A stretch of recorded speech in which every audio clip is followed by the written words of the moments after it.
하는 것과 몸의 부활과 영생을 믿습니다. 아멘.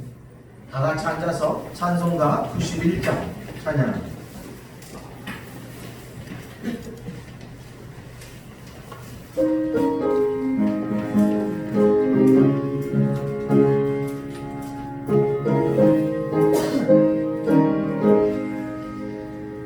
슬픈 마음 있는 사람 예수 이름 믿으면 영원토록 변함없는 기쁜 마음 얻으리. 예수의 이름은 세상의 소망이요 예수의 이름은 천국의 기쁜 일세 거룩하신 주의 이름 너의 방패 삼으라. 환난 시험 당할 때에 주께 기도드려라. 예수의 이름은 세상의 소망이요 예수의 이름은 천국의 기쁜 일세 존귀하신 주의 이름 우리 기쁨되도다. 주의 품에 안길 때에 기뻐 찬송 부르리. 예수의 이름은 세상의 소망이요 예수의 이름은 천국의 기쁨 일세 우리 갈 길 나가노니 보좌 앞에 나가 왕의 함께 경배하며 멸류관을 드리니. 예수의 이름은 세상의 소망이요 예수의 이름은 천국의 기쁨 일세. 아멘. 이 시간 예배를 위해서 김순희 권사님 기도하겠습니다.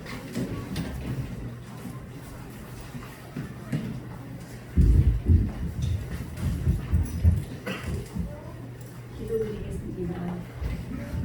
하나님 아버지 감사합니다. 한 시간도 하나님의 은혜로 지키고 거룩한 주님 앞에 나와 예배드릴 수 있도록 인도해 주시기 감사합니다.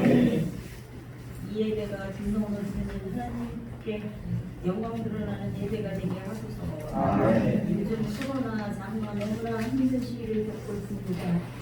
아무쪼록 빨리 종식되어 모든 것이 정상화되게 하소서.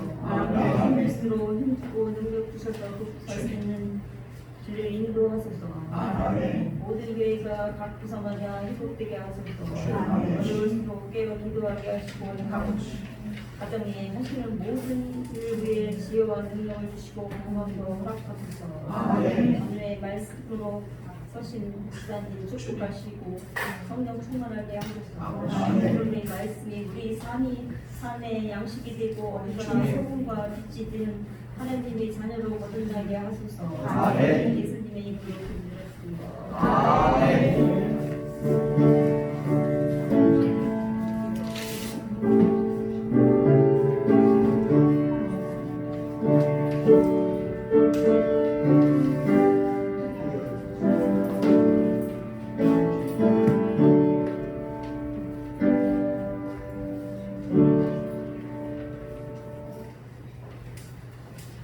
찬송가 500장입니다.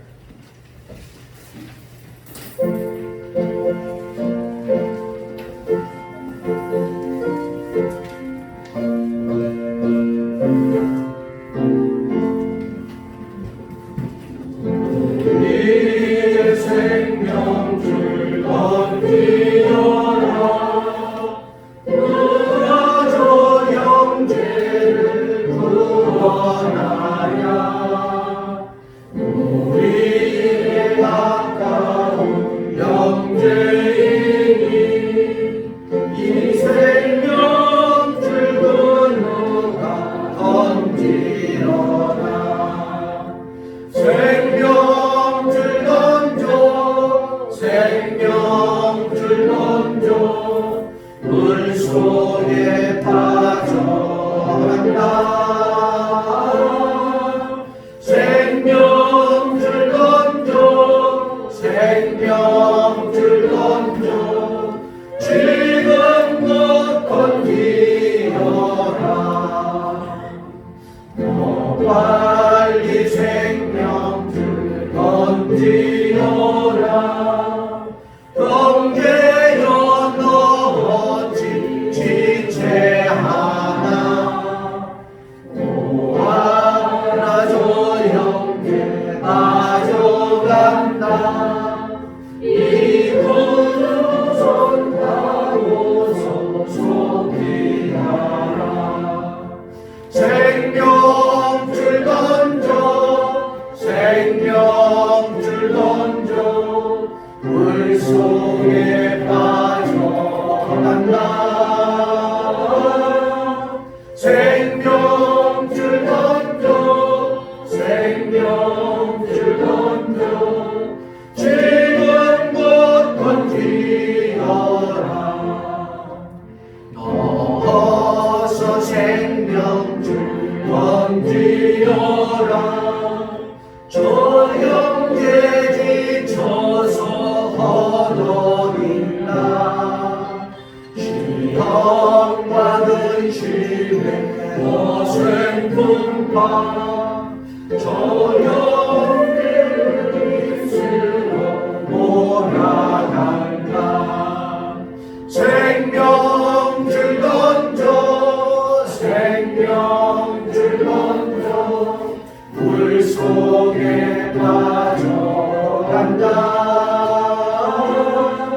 생명줄 던져 생명줄 던져 지금껏 건지어라.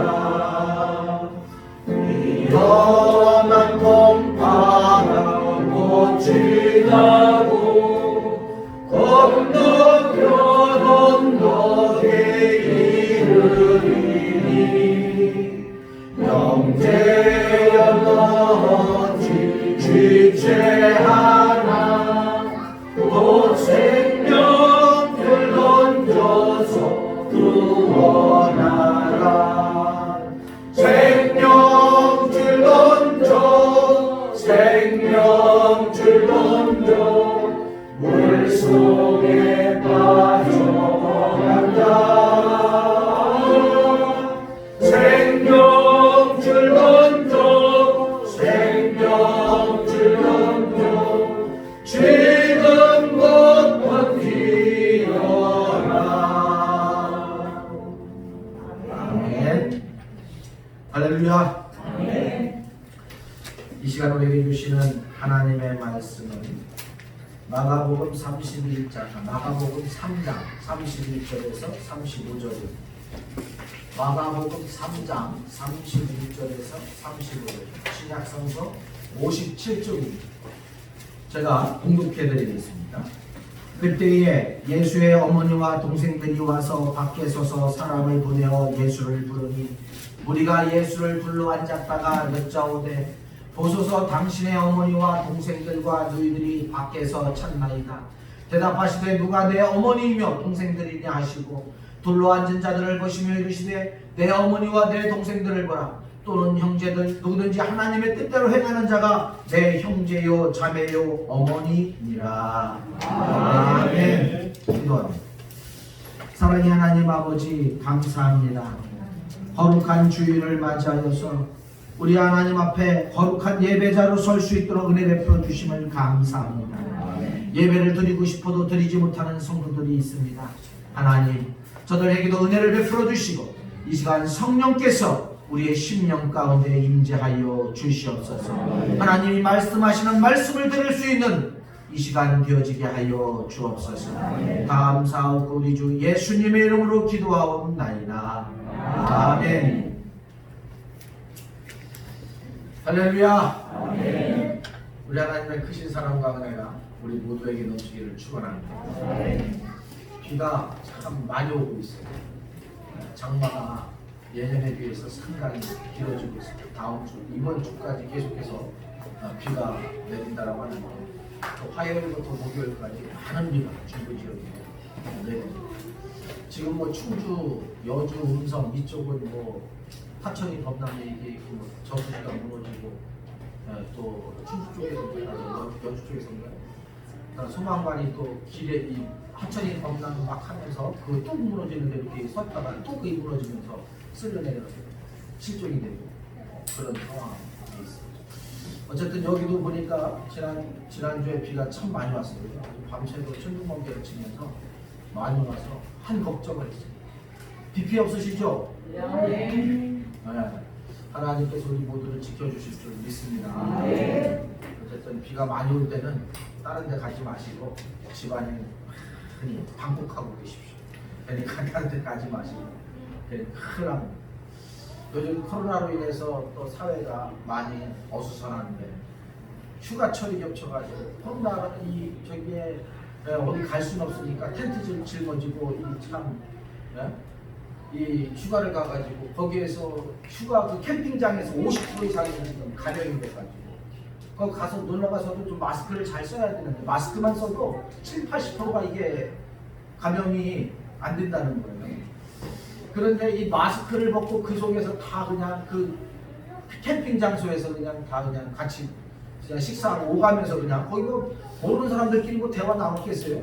캠핑이나 자기들 텐트 안에서 혹은 이제 식사하면서 서로 왔다 갔다 하면서 이제 계곡에서 놀면서 그런데 50% 이상이 거기 모였던 사람들 50% 이상이 지금 감염이 돼가지고 엄청난 또 사회적 무리를 일으키고 있잖아요. 어쨌든 이제 휴가철인데 놀러 가서도 꼭 마스크 쓰시고 또 자기 스스로 방역을 잘 해서 건강을 유지할 수 있는 우리 성도들 되어지기를 바랍니다. 요번 기말고사에 초등학교 기말고사야 1학년 기말고사가 있었습니다. 쪽지 시험이 있었는데 10문제가 쭉 났어요. 그런데 주관식 문제에 뭐라고 났냐면은 실제로 있었던 거예요. 서울에서 우리나라에서 가장 높은 산은 무슨 산일까? 여러분 우리나라에서 가장 높은 산이 무슨 산이에요? 한라산. 우리나라에서 북한 말고 우리나라에서 제일 높은 산 어느 산이에요? 아는 사람 없어요? 네? 정답이 뭐라고 나왔는지 아세요? 부동산. 진짜요? 이거 1년짜리가 부동산이라고 써요. 부동산. 가장 높은 산이잖아요, 진짜. 넘볼 수도 없고 올라가면은 또 올라가고 올라가면 또 올라가고 한없이 올라가는 산이 부동산이고 1학년 눈에 비친 산이 가장 높은 산이 부동산이었어요. 지난주에 시찰 목사님들이 잠깐 모여서 대책을 좀 세우고 그랬는데 카톡에 시험지가 왔다고 하면서 보여주는 거예요. 진짜로 1학년 시험 문제인데 부동산이 가장 높은 산이라고 한바탕 웃고 말았습니다. 오늘 말씀의 제목은 하나님의 뜻대로 행하는 자가 형제입니다. 하나님의 뜻대로 행하는 자가 형제입니다. 사도 바울은 갈라디아 교회에 편지하면서 갈라디아 4장 6절에서 7절에 이렇게 말합니다. 너희가 아들이므로 하나님이 그 아들의 영을 우리 마음 가운데 보내사 아빠 아버지라 부르게 하셨느니라. 그러므로 내가 이후로는 종이 아니요 아들이니 아들이면 하나님으로 말미암아 유업을 받은 자니라. 아멘. 우리가 하나님을 뭐라고 부를 수 있게 하셨다고요? 아빠, 아버지라. 그러니까 우리가 아버지라 부르니까 우리는 다 예수 그리스도를 포함해서 한 형제라는 거예요. 한 가족이라는 거예요. 우리는 하나님 안에서, 성령 안에서 한 가족임을, 한 형제 자매임을 잊지 마시기를 바랍니다. 이 사도 바울의 이 말씀은 모든 성도는 예수님 안에서 하나님을 아버지로 모신 형제 자매라는 거예요. 한 지체라는 거예요. 오늘 본문에서도 예수님은 이 사실을 더욱 분명하게 우리에게 발표해 주고 있습니다. 가르쳐 주고 있습니다. 히브리서 기자는 히브리서 2장 11절에 이렇게 말해요. 거룩하게 하시는 이와 거룩하게 함을 입은 자들이 다 한 근원에서 난지라. 그러므로 형제라 부르시기를 부끄러워하지 아니하시고 라고 했어요. 형제라 부르기. 우리가 어디에서 났다고요? 한 근원에서. 바로 하나님으로부터 다 났다. 우리는 다 하나님으로부터 난 존재들임을 기억하십시오. 하나님께서 이 땅에 뜻과 계획을 가지시고 하나님의 섭리 가운데 하나님의 때에 하나님의 시간에 우리를 이 땅에 보내셔서 한 가족, 한 형제 삼아 주신 줄 믿습니다. 우리가 이전에는 이 세상에 속하여 하나님과 상관없는 자들이었어요. 그러나 예수님과 함께 죽고 예수님과 함께 삶으로써 우리는 예수님과 같은 부활 생명을 받은 새로운 피조물로 거듭났습니다. 다시 말해 우리는 예수 그리스도를 통해서 하나님의 자녀로 태어나게 되었다는 거예요. 이렇게 예수님을 통해서 사람이 돼서 다시 태어나지 않으면 결코 하나님의 나라에 들어갈 수 없고 또 하나님의 자녀가 하나님의 형제가 될 수가 없습니다. 요한복음 3장에 보면 예수님께서 밤에 조용히 자기를 찾아온 니고데모에게 진실로 진실로 내게 이르노니 사람이 거듭나지 아니하면 하나님의 나라를 볼 수 없느니라. 하나님의 나라에 들어갈 수 없느니라 라고 말씀하고 있습니다. 다시 말해서 니고데모에게 중생에 대해서 성화에 대해서 가르쳐주고 있는 말씀입니다. 이 가르치심과 함께 예수님은 중생하게 되는 비결도 요한복음 3장 5절에서 말씀하고 있어요. 진실로 진실로 내게 이르노니 사람이 물과 성령으로 나지 아니하면 하나님의 나라에 들어갈 수 없느니라 라고 말씀합니다. 다시 말해서 하나님 나라에 들어가는 비결은 곧 물과 성령으로 거듭나는 것임을 우리에게 말씀해주고 있습니다. 사람이 물과 성령으로 거듭나기 위해서는 예수 그리스도를 믿어야 합니다.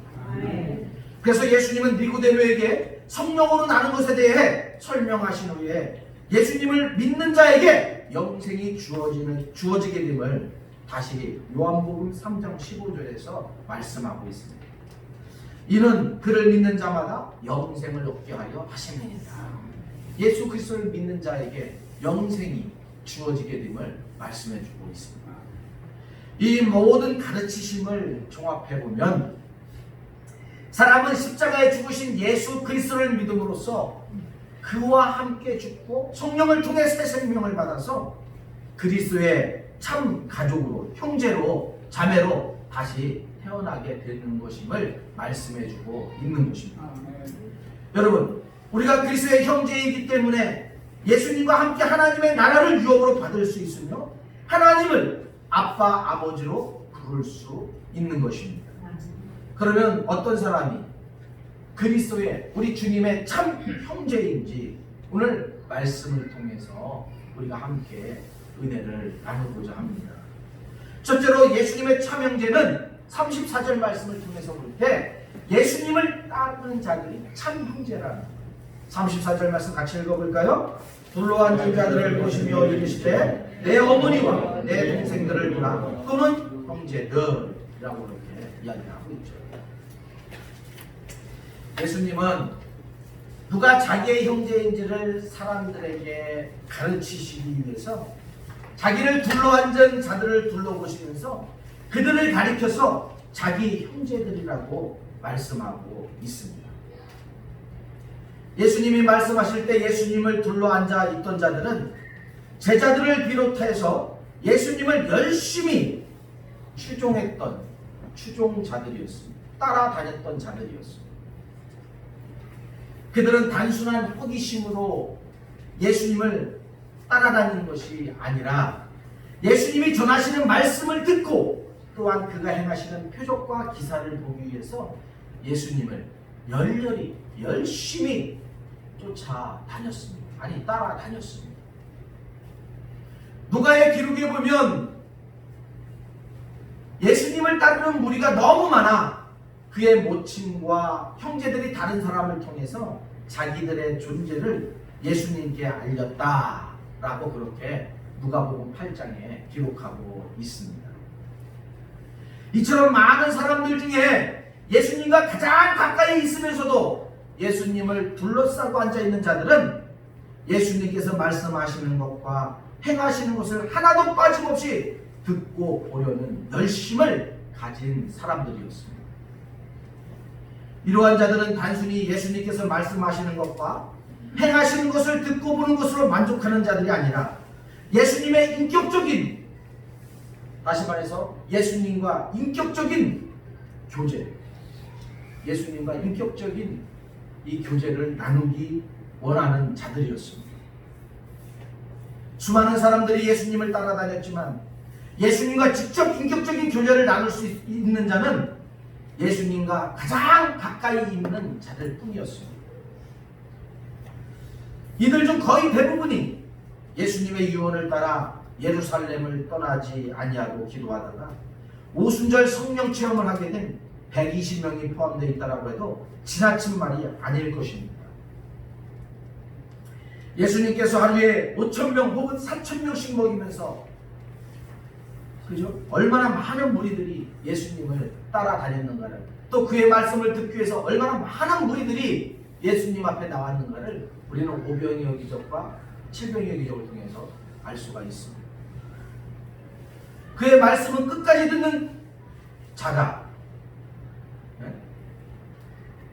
그런데 그의 말씀을 끝까지 듣고 그를 따라다닌 자는 120여 명에 불과했다는 거예요.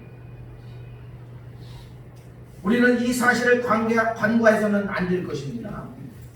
120명 이외에 다른 사람들은 단순히 예수님의 소문을 듣고 그가 행하시는 이적을 구경하기 위해서 몰려 나온 자들에 불과했어요. 장정만 5,000명이에요. 그러면 남녀노소를 한다면 최소 신학자들이 20만 명을 갖다. 2만 명, 20만, 그죠? 예, 5,000명, 예, 2만 명 정도. 4,000명 이게 남자 장정만을 해야지 좋거든요. 근데 남녀노소를 친다고 해요. 그러니까 예수님이 모였을 때 최고 그 군중들이 10만 이상이 됐다라고 보면 되는 거죠. 그런데 실질적으로 예수님이 십자가상에서 돌아가시고 부활하시고 또 예수님의 말씀을 따라서 마가의 다락방에 모여 있었던 사람들은 120여 명에 불과했다는 거죠. 그 수많은 무리들이 예수님을 따라다니고 호산나 호산나 다윗의 왕이여 라고 외쳤던 그 무리들은 다 어디로 갔을까?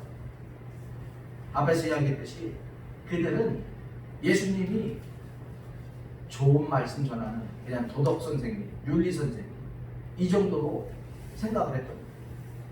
하나님의 아들 메시아로 예수 그리스도로 인정한 것이 아니라 그저 좋은 말 전하는 사람, 좋은 말 선포하는 사람 요 정도로 한 120여 명만이 예수 그리스도 제자를 포함한 120여 명만이 예수님을 참된 메시아로 생명으로 믿고 따르고 했던 자들입니다. 오늘 주님은 그들에게 형제라고 참 형제라고 그렇게 이야기를 하고 있습니다. 여러분, 우리가 그리스도 안에서 참된 형제가 되기 위해서는 교회 안에서 이방인과 같이 밖에서 맴도는 자가 되어서는 결코 안 되겠습니다.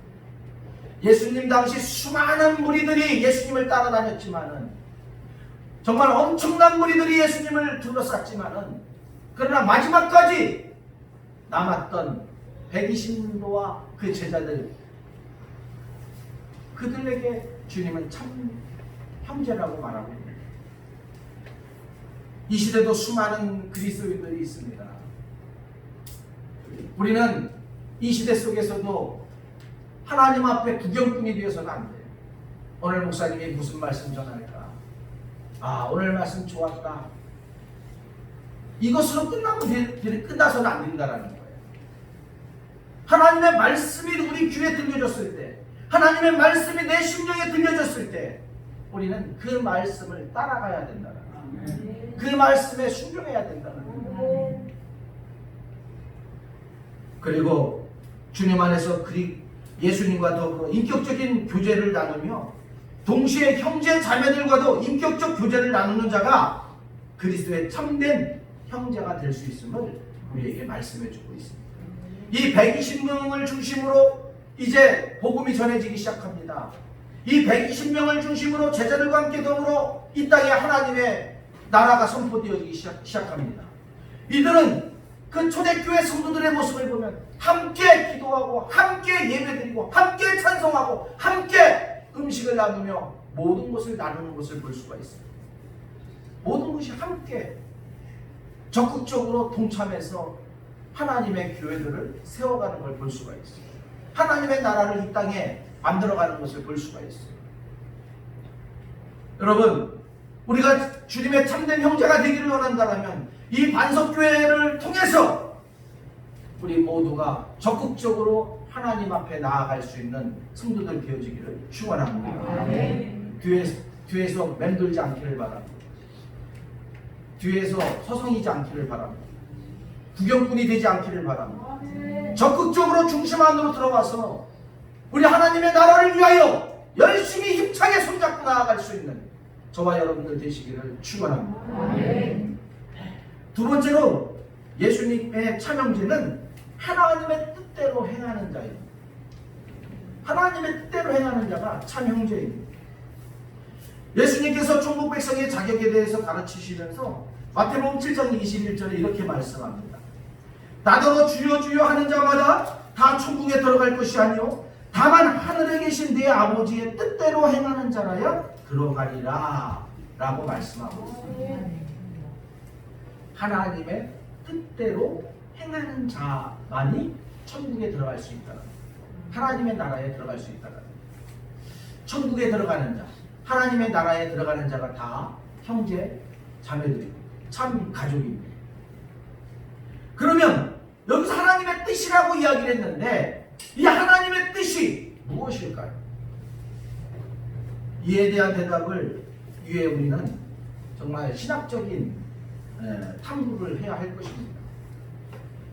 여기서 잠깐 이야기해서 되어질 부분이 아닐 것입니다. 그러나 우리는 여기서 성경 가운데 가장 기본적이면서도 구체적으로 언급된 하나님의 뜻에 대해서 살펴보면서 하나님의 뜻이 무엇인가를 함께 살펴보겠습니다.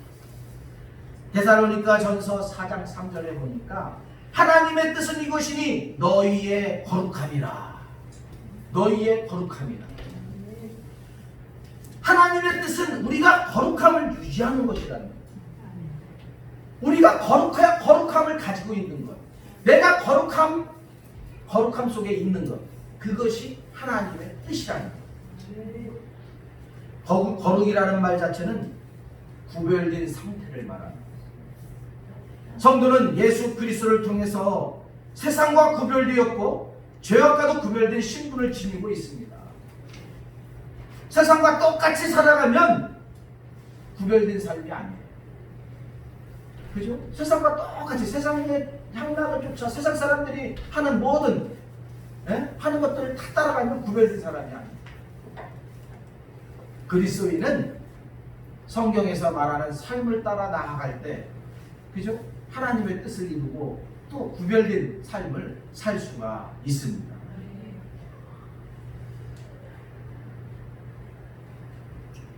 그러나 이 신분이 진실된 것으로 인정받기 위해서는 그 신분 신분에 어울리는 삶이 수반되어야 합니다. 거룩함을 이야기하면서 데살로니가전서 4장에 보면은 거룩함을 너희의 거룩함이라, 이것이 하나님의 뜻이라고 이야기를 하는데, 그러면서 방탕함에서 빠져나오는 것, 방탕함에서 벗어나는 것이 거룩함입니다. 또 형제를, 이웃을 사랑하는 것이 거룩한 것임을 말씀하고 있습니다. 근데 이 말씀은 레위기에도 그대로 나오고 있어요. 하나님께서 내가 거룩하니 너희도 거룩하라 라고 말씀하면서 우리에게 말씀하고 있는 것이 고아와 가부와 가난한 자와 병든 자와 이들을 돌보라는 거예요. 이들을 찾아보라는 거예요. 이게 거룩함임을 우리에게 가르쳐주고 있어요. 바로 구별된 삶이라는 거예요. 하나님의 뜻을 따라서 살아가는 삶, 우리 삶의 자리에서 하나님의 뜻을 이루며 살아가는 삶. 가난한 자, 그죠? 소외된 자, 외로운 자, 하나님의 복음이 필요한 자들이 있어요. 수많은 무리들 속에서 정말 외톨이처럼 하나님의 사랑을 필요한 사람들이 있어요. 그런 사람들을 우리는 돌아봐야 합니다. 여러분, 언제나 우리의 삶이 예수 믿는 그리스도인으로서의 그 신분에 어울리는 삶이 되어지기를 축원합니다. 아멘. 우리가 세상과 구별된 삶을 살 때에 비로소 성도로서 참 인정을 받을 수가 있습니다. 이 시대에 왜 그리스도인들이 사회에서 지탄이 되고 있습니까? 왜 교회가 지탄이 되고 있습니까? 그것은 우리가 하나님의 말씀대로 살지 못하고 있기 때문에 그렇습니다.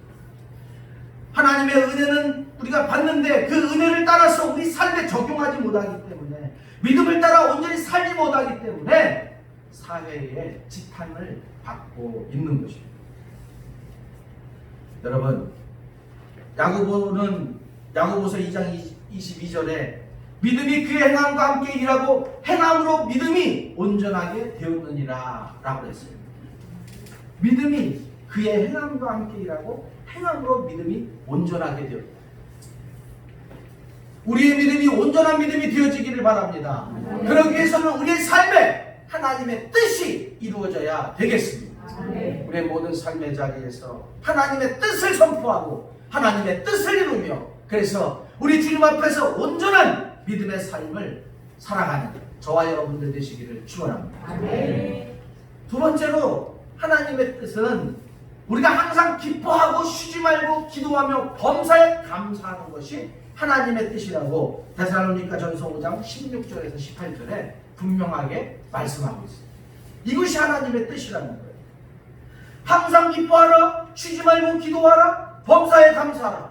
이것이 그리스도 예수 안에서 너희를 향하신 하나님의 뜻입니다. 이것은 그리스도의 구속의 은혜에 감사하고 감격하는 심령과 깊은 연관을 갖고 있습니다. 이런 감사와 감격이 있는 사람만이 항상 기뻐하고 범사에 감사하며 또한 하나님과 끊임없이 인격적 교제를 갖기 위해 기도할 수가 있습니다.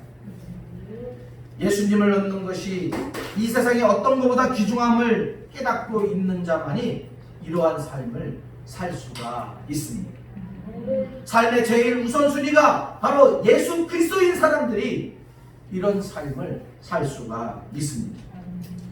우리는 거창한 어떤 일을 통해서 하나님의 일을 하겠다라고 말하기 전에 우리 자신이 먼저 예수 그리스도 안에서 기쁨과 감사로 충만하며 또한 하나님께 대한 하나님께 항상 가까이 나아가서 인격적인 교제를 나누어야 되겠습니다.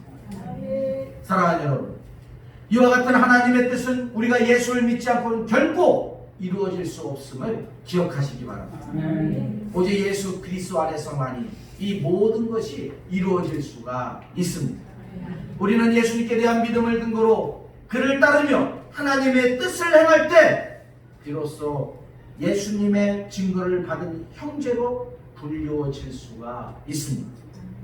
계시록 19장 10절에는 내가 그 발 앞에 엎드려 경배하려 하니 그가 나에게 말하기를 나는 너와 및 예수의 증언을 받은 내 형제들과 같이 된 종이니 삼가 그리하지 말고 오직 하나님께 경배하라. 예수의 증언은 예언의 영이라 하더라 라고 말씀하고 있습니다. 우리의 모든 삶의 자리에서 예수 그리스도를 증거하는 우리 모두가 되기를 축원합니다. 날마다 우리 주님과 함께 하시고 또 주님의 참된 형제가 되기 위해서 그래서 하나님의 이 뜻을 이루며 우리 주님의 거룩함 속에 살아가는 우리 모두가 되어지기를 축원합니다. 기도하겠습니다. 사랑의 하나님 아버지 감사합니다. 오늘 거룩한 주일을 맞이하여서 우리 하나님 앞에 기도하며 찬송하며 예배드릴 수 있도록 은혜 베풀어 주심을 감사합니다. 하나님 우리 주님의 참 형제가 되기를 원합니다. 우리 주님의 하나님의 나라의 참 가족들이 되기를 원합니다. 하나님 오늘 말씀에서 우리 주님께서 말씀하고 있는 것처럼 거룩하게 살게 하여 주시고 언제나 하나님의 뜻을 따라 그 삶을 살게 하여 주시옵소서. 늘 우리 삶의 자리에서 하나님의 나라를 선포하고 복음의 증거의 영을 받아서 하나님의 참된 형제들, 주님의 참된 제자들이 또 형제들이 될 수 있도록 은혜를 베풀어 주시옵소서. 오늘 이 거룩한 주일 우리 하나님 앞에 기쁨으로 나오게 하심을 감사하고 우리 주 예수님의 이름으로 기도하옵나이다. 아멘. 찬송가 50장 부르면서 봉헌하겠습니다.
하나님 감사합니다. 우리 하나님 앞에 기쁨으로 나오게 하시고 하나님의 뜻이 무엇인가를 다시 한번 깨달으면서 하나님의 참된 하나님 안에서 참된 형제 자매가 되어지게 하심을 감사합니다.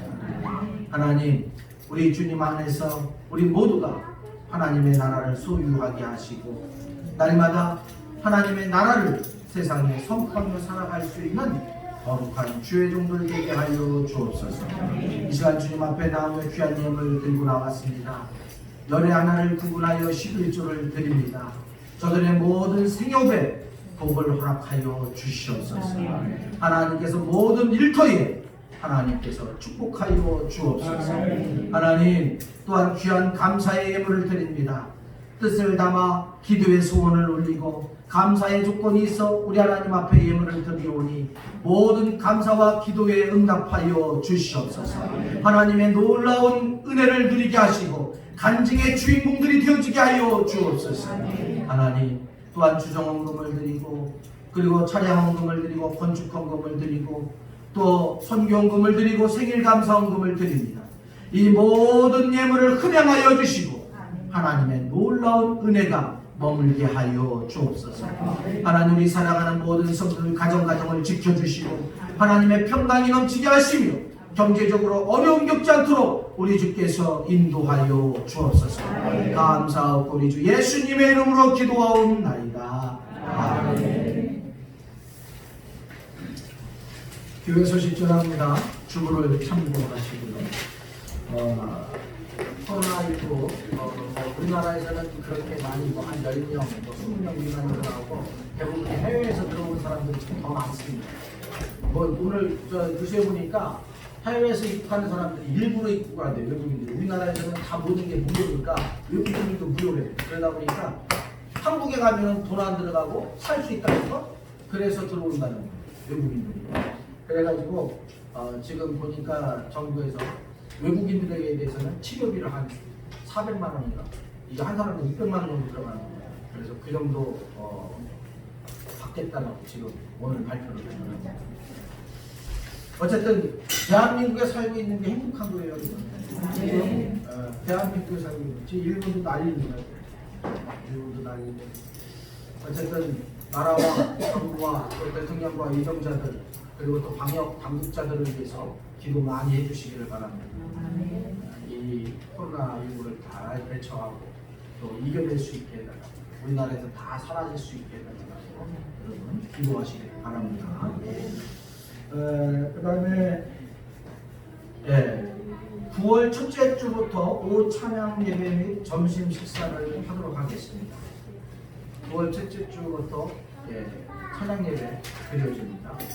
그리고 점심 식사도 하겠습니다. 그래서 점심 식사는 한 줄로만, 두 줄 아니고 한 줄로만, 그리고 본당 밖에 카페 이쪽에서 가지고 나가셔서 이렇게 혼자 정면으로 서로 앉아서 먹지 마시고 이렇게 드시고 그러고서 오후 찬양 예배 드리도록 하겠습니다. 구역 예배도 일단은 뭐 특별 지시가 없으면은 지금 교회에 대한 모든 이제 조치를 해결을 해놨기 때문에 9월 첫째 주부터 드리도록, 특별 다른 뭐 저기가 없으면 9월 첫째 주부터 드리도록 그렇게 하겠습니다. 그리고 강사님들, 구역장님들은 또 준비를 잘 해주시길 바랍니다. 진천 시차례가 8월 5일 오전 11시 진천중앙교회에서 있습니다. 여름 휴가들 잘 보내시고 어쨌든 서로 아까 설교에서 얘기했듯이 조심조심 하셔서 쉬실 수 있도록 하시기 바랍니다. 다른 광고 있습니까? 없으시면 다 같이 일어나셔서 찬송가 620장 1절만 노래를 축도로 노래를 마치겠습니다.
지금은 은혜와 하나님 아버지의 그 진하신 사랑과 성령님의 감동 교통 교제 이루하시는 우리의 모든 삶의 자리에서 우리 주님과 함께 더불어 참 형제가 되기를 원하며 세상으로 나아가는 우리 반석교회 모든 성도들 머리 위에 그 가정 위에 그 일터 위에 이제로부터 영원토록 함께 하시기를 간절히 축원하옵나이다. 아멘.